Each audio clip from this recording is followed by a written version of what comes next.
Hello my dear students, आज जो मैं आप लोगों को करवाऊंगा क्लास 10th में एक टॉपिक है कोऑर्डिनेट ज्योमेट्री। इसके बारे में हम डिस्कशन करेंगे कि क्या होता है कोऑर्डिनेट, क्या होता है कोऑर्डिनेट ज्योमेट्री, इसके अंदर कितने टाइप के होते हैं, एब्सिसा, कोऑर्डिनेट क्या होता है, कोऑर्डिनेट क्या होता है, क्वाड्रेंट क्या होता है, ओरिजिन क्या होता है, सेंट्रोइड क्या होता है, डिस्टेंस फॉर्मूला क्या होता है।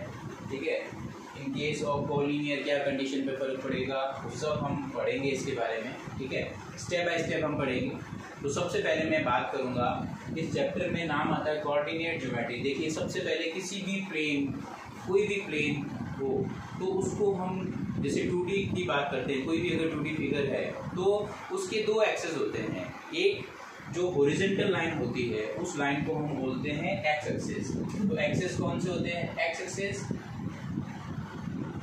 हॉरिजॉन्टल लाइन, हॉरिजॉन्टल लाइन को एक्स एक्सिस बोलते हैं। दूसरा क्या होता है? Y axis. ये वर्टिकल लाइन जो है इसको हम वाई एक्सिस बोलेंगे, वर्टिकल लाइन। ठीक है, तो हॉरिजॉन्टल लाइन और वर्टिकल लाइन, ये दो तरह की लाइनें होती है। इन दो लाइंस से डिसाइड होता है कि ये कौन सा है, एक्स एक्सिस है या वाई एक्सिस है, इससे हमें पता चलता है। तो एक्सिस आपको पता चल चुका होगा, ये एक्स एक्सिस है, ये वाई एक्सिस है।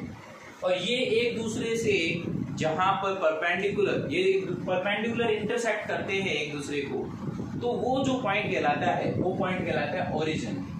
इस पॉइंट को ओरिजिन बोलते हैं। ठीक है, ये आपके ओरिजिन है। ओरिजिन के, ये ओरिजिन होता है, इसको ओ से रिप्रेजेंट करते हैं। ओरिजिन को हम ओ से रिप्रेजेंट करते हैं। इसके कोऑर्डिनेट जो होते हैं 0,0 होते हैं। अब बात आती है कि कोऑर्डिनेट क्या होता है। ठीक है, अब जैसे मैंने बताया कि इसमें एक्स एक्सिस होता है, वाई एक्सिस होता है। तो एब्सिसा क्या है? एब्सिसा क्या होता है कि coordinate of x coordinate only, x coordinate only, x coordinate को ही, केवल एक्स कोऑर्डिनेट की बात करें अगर, तो उसको हम क्या बोलते हैं? एब्सिसा। केवल वाई कोऑर्डिनेट की अगर हम बात करें तो वो क्या कहलाता है? कोऑर्डिनेट कहलाता है। और ये दोनों जब साथ में आ जाते हैं तो उनको क्या बोलते हैं? कोऑर्डिनेट, जो कि चैप्टर का नाम में आ रहा है कोऑर्डिनेट। ज्योमेट्रिकली यानी ज्योमेट्रिकली फिगर के बारे में हम बात करेंगे। ठीक है, तो इस तरह से आपने देखा, एक्सेस है, एक दूसरे से परपेंडिकुलर बाइसेक्ट कर रहे हैं, और जो आपका ओरिजिन होता है उसके कोऑर्डिनेट क्या होते हैं? 0,0 होते हैं। ये कुछ बेसिक चीजें क्लियर होनी चाहिए। अच्छा, अब ये देखिए, ये प्लेन को 4 पार्ट में डिवाइड करती है एक्सिस जो है। ये जो फर्स्ट पार्ट, जो फर्स्ट क्वाड्रेंट, ये 4 क्वाड्रेंट कहलाते हैं इसके, first, second, third and fourth. ये 4 क्वाड्रेंट होते हैं।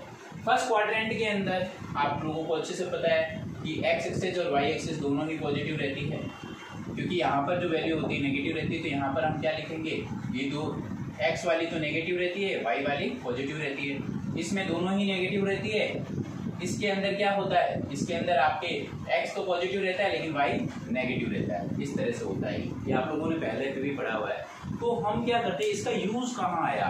यानी कोई भी किसी पोजीशन को दिखाने के लिए हम जो है कोऑर्डिनेट का इस्तेमाल करते हैं कि वो पॉइंट कहाँ पर है। फॉर एग्जांपल, मान लो कोई पॉइंट बोलता है कि 4 पॉइंट कोई डिस्टेंस है, कि वो एक्स एक्सिस से वाई एक्सिस से कितनी डिस्टेंस पे है। मान लो कोई एक पॉइंट यहाँ है, तो ये 4,5 है। तो ये डिस्टेंस बता रहा है कि यहाँ से डिस्टेंस की कितनी डिस्टेंस पे, इतनी डिस्टेंस पे। तो ये इस कोऑर्डिनेट को रिप्रेजेंट करता है, ये कोऑर्डिनेट कहलाता है। ठीक है बच्चों, तो ये बेसिक चीजें पता होनी चाहिए कि एब्सिसा क्या है। केवल एक्स कोऑर्डिनेट की वैल्यू, एक्स जैसे कोऑर्डिनेट है, तो ये केवल ये जो है 4, ये आपका इसका क्या कहलाएगा? ऑर्डिनेट कहलाएगा। और वाई 5 क्या कहलाएगा? इसका, सॉरी उल्टा लिख दिया, 4 जो है इसका क्या कहलाएगा? एब्सिसा कहलाएगा। ठीक है, और ये 5 जो है इसका क्या कहलाएगा? ऑर्डिनेट कहलाएगा। तो इस तरह से हम पता लगा सकते हैं कि कौन क्या है। और ये जो ओरिजिन होता है, ये इसको हम ओ से रिप्रेजेंट करते हैं, और इसके कोऑर्डिनेट हमेशा क्या होते हैं? 0,0 होते हैं। ठीक है बच्चों, ये बेसिक चीजें मैंने आप लोगों को करवा दी। तो क्वाड्रेंट भी बता दिए, क्वाड्रेंट जहाँ परपेंडिकुलर ये इक्वल पार्ट्स होते हैं, ये चारों पार्ट्स क्या कहलाते हैं? ये क्वाड्रेंट कहलाते हैं, जिसमें ये डिवाइड हो रहे हैं। इनके पार्ट्स जो है, इन पार्ट्स को हम क्वाड्रेंट बोलते हैं। First, second, third and fourth. ये मैंने बेसिक चीज़ें आप लोगों को बता दी। सेंट्रोइड बताने से पहले दो तीन चीजें और बता देता हूं मैं। सेंट्रोइड बताने से पहले एक चीज और क्लियर कर लीजिए कि एक्स एक्सिस का इक्वेशन क्या होता है। Equation of x axis,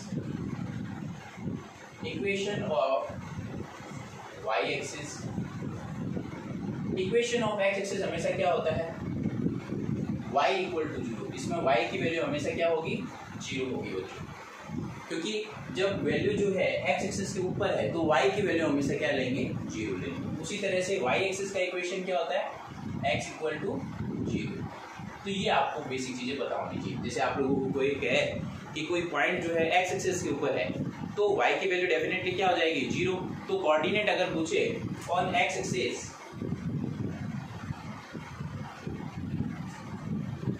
coordinate will be क्या होगा, x, 0।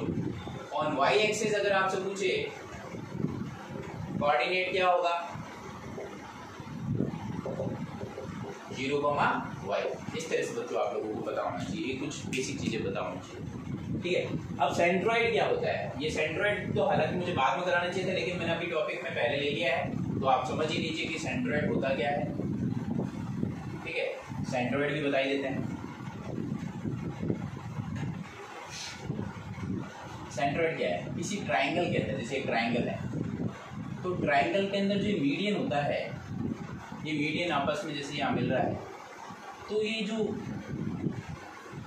जो पॉइंट है, ये A, B, ये C, इसको D बोल देते हैं, इसको E बोल देते हैं, इसको F बोल देते हैं। इसके कोऑर्डिनेट मान लेते हैं x1, y1, इसका x2, y2, इसका कोऑर्डिनेट x3। अगर y3 हो तो अगर कोई कहे कि भाई इसका सेंट्रोइड यानी जहाँ पर तीनों मीडियन जाकर मिलती हो उस पॉइंट के कोऑर्डिनेट निकालो, तो उस पॉइंट का कोऑर्डिनेट निकालने का फॉर्मूला क्या होता है, x is equal to x1 plus x2 plus x3 divide by 3।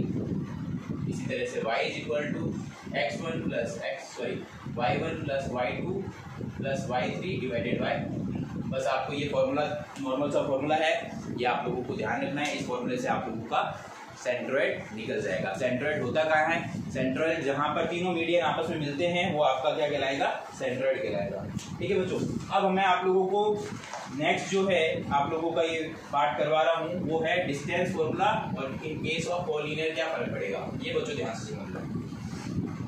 यहाँ से आपके पास एक्सरसाइज का पार्ट शुरू होता है, ये चीज अच्छे से समझ लो।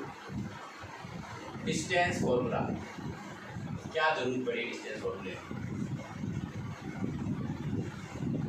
क्या जरूरत पड़ेगी डिस्टेंस फॉर्मूला। जैसे एक प्लेन है तो कोई कैसा भी हो सकता है प्लेन, डिपेंड करता है, कहीं पे भी हो सकता है प्लेन। तो इस प्लेन में कोई जैसे एक पॉइंट है तो इसकी डिस्टेंस कितनी है, कहीं से भी डिस्टेंस निकालनी हो किसी भी प्लेन कोई भी पॉइंट की है, जैसे मान लो कि आपस में इनकी डिस्टेंस बताओ कितनी होगी, या इसकी डिस्टेंस कहाँ से कहाँ तक होगी, कोई भी डिस्टेंस आपसे पूछी जा सकती है। तो प्लेन तो हमेशा 2D में होता है। फॉर एग्जांपल मान लो एक पॉइंट है A, एक पॉइंट है B, जैसे ये रहा A, ये रहा B। इनके कोऑर्डिनेट लिख देते हैं बच्चों हम। इसका कोऑर्डिनेट लिख दिया, जैसे ये है x1 y1, ये है x2 y2। अब आपसे कोई कहेगी एक बी की वैल्यू कितनी होगी, एक दूसरे से कितनी डिस्टेंस पे है, तो इन डिस्टेंस को निकालने के लिए एक डिस्टेंस फॉर्मूला है। कैसे निकालेंगे, जैसे for example A B distance निकालनी है मुझे, तो इसकी डिस्टेंस निकालने के फॉर्मूला क्या हो सकता है, x1 माइनस x2 का whole square plus y1 minus y2 का होल स्क्वायर। या तो ये लगाओ, या फिर इसको हम ऐसे भी लिख सकते हैं, x2 में से x1 माइनस कर दो, y2 में से y1 माइनस करो। इन दोनों में से कोई भी फॉर्मूला आप यूज कर सकते हो, इससे निकलेगा डिस्टेंस ही। तो इनसे हम डिस्टेंस, इसमें वैल्यू जैसे ही रख देंगे हम, फॉर एग्जांपल मान लो 2 3 हो या 4 5 हो, तो इससे आप डिस्टेंस निकाल सकते हो कि एक दूसरे से वो कितनी डिस्टेंस पे है। तो ये बहुत ही यूजफुल फॉर्मूला है, इसका यूज कर सकते हो आप, ठीक है।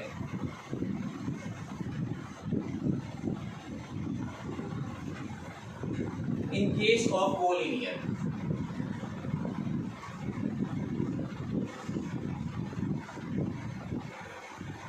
अगर आपसे कोई कहे कि चेक करो कि ये ए बी सी तीनों कोलिनियर है, यानी एक ही लाइन पे है या नहीं, इसको चेक करने का क्या तरीका हो सकता है?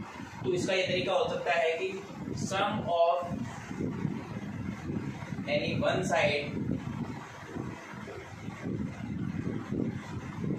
Is equal to sum of, ऐसे ना लिखकर आप ऐसे भी लिख सकते हो कि अगर आपकी कोई कंडीशन ऐसी आ जाए A C is equal to A B plus B C, या A B is equal to A C plus A B, या ए बी हो गया ए सी हो गया, बी सी ले लो, B C is equal to A B plus A सी।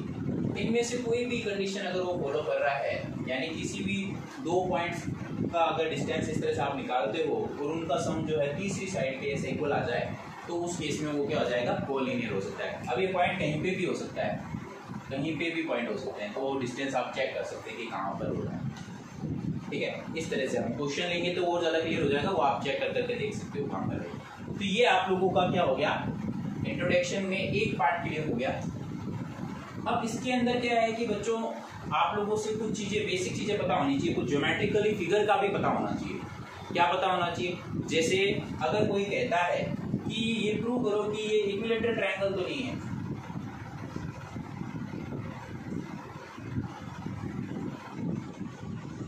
अगर equilateral triangle होगा तो all side equal, all three sides equal, अगर तीनों साइड इक्वल आ गई तो वो क्या हो जाएगा? इक्विलेटरल है। तो डिस्टेंस फॉर्मूला लगा के तीनों साइड इक्वल प्रूव कर दो, तो हमारा क्वेश्चन क्लियर हो जाएगा। दूसरा देखो, दूसरा अगर आपसे कहता है कि ये प्रूव करो कि ये राइट एंगल ट्रायंगल है, अगर राइट एंगल ट्रायंगल होगा तो डेफिनेटली वो क्या फॉलो करेगा? पाइथागोरस थ्योरम फॉलो करेगा, यानी कि hypotenuse square is equal to perpendicular square plus base square follow करेगा, पाइथागोरस फॉलो करेगा। अगर ये फॉलो कर रहा है तो डेफिनेटली वो कौन सा ट्रायंगल हो जाएगा? राइट एंगल ट्रायंगल हो जाएगा। फिर आइसोसेलेस ट्रायंगल हो सकता है, कोई दो साइड इक्वल हो जाए, ठीक है, स्केलियन ट्रायंगल हो जाए, ठीक है, आइसोसेलेस ट्रायंगल हो जाए। देख लो, आप मैं शॉर्ट में लिख देता हूँ, आइसोसेलेस ट्रायंगल, आइसोसेलेस ट्रायंगल के अंदर क्या होगा? एनी टू साइड इक्वल,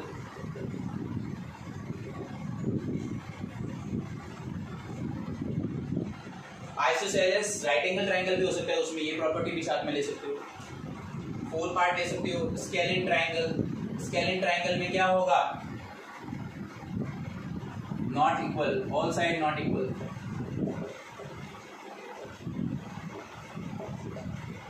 ये ट्रायंगल की बात हो गई। ट्रायंगल की तरह ही आप क्वाड्रिलेटरल के सारे पार्ट ले सकते हो। क्वाड्रिलेटरल के पार्ट की प्रॉपर्टी भी फॉलो होनी चाहिए। प्रॉपर्टी में सबसे पहले हम लेते हैं स्क्वायर। स्क्वायर को प्रूव करना हो अगर, तो ऑल साइड्स इक्वल प्रूव करेंगे सबसे पहले। अगर ऑल साइड इक्वल प्रूव होता है तो सबसे पहले या तो वो रोम्बस है या फिर क्या है? एक स्क्वायर है। ऑल साइड में तो ये होता है। अब दूसरा क्या प्रूव करें? Number 2, diagonal equal.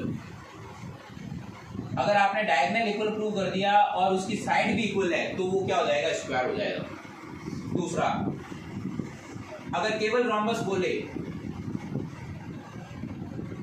उसमें दो चीजें क्या प्रूव करनी है? उसमें आपको पहली चीज तो ये प्रूव करनी है, ऑल साइड इक्वल। दूसरा क्या प्रूव करना है? Diagonal are not equal, not equal. Diagonal not equal prove करना पड़ेगा, अगर नहीं करोगे तो वो क्या हो जाएगा? स्क्वायर हो जाएगा। ठीक है, इसी तरह से पैरेललोग्राम ले लो। पैरेललोग्राम में क्या प्रूव करोगे? Opposite side equal, opposite side equal prove करोगे, बट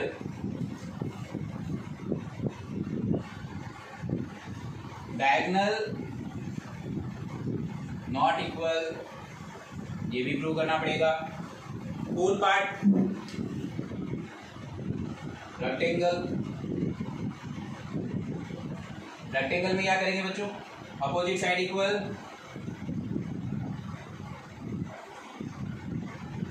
नंबर 2 डायगोनल को क्या प्रूव करेंगे, इक्वल प्रूव करेंगे। तो बच्चों ये बेसिक चीज है ना आप लोगों के दिमाग में फिट होनी चाहिए। क्या एक क्वेश्चन क्या रहा है, ये चीजें हम लेके चलेंगे। तो अगर ये चीजें आप लोग अपने दिमाग में लेके चलते हो तो कोई दिक्कत आ ही नहीं सकती आप लोगों को, ठीक है। इसी तरह से मैं आपको इसका सेकंड पार्ट बताऊंगा। जब तक के लिए आप इसको अच्छे से प्रैक्टिस करें बच्चों, ठीक है बच्चों, बाय।